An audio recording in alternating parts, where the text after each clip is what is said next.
Ang impression kasi ng mga tao pag sa girl group sa pawan, inggitan, backstaban, ganon. Kasi kami Bini, dumaan kami sa phase na ganon, pero ngayon sobrang wala na. I appreciated the fact that we stayed together in one place for a long time kasi I feel like that's what made our bond this strong. We learned how to make the most while living together. That time, I'd rather have that than to be alone. Happy ako kasi binigyan ako talaga ni Lord ng 7 sisters. Itong Bini, silang 7.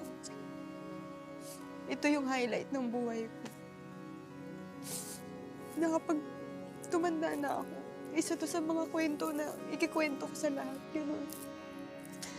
Ako sobrang saya ko na nakasama ko sila sa buhay kong to. Sobrang.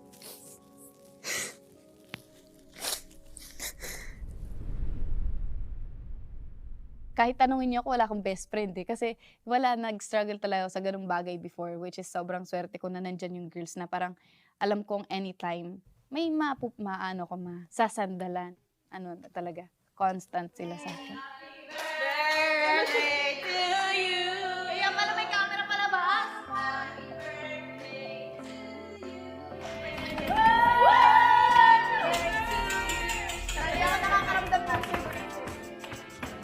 Yung mga birthdays ng bawat isa, yung girls, nag-e-effort sila. Doon ko na naramdaman na pamilya na yung touring talaga nila.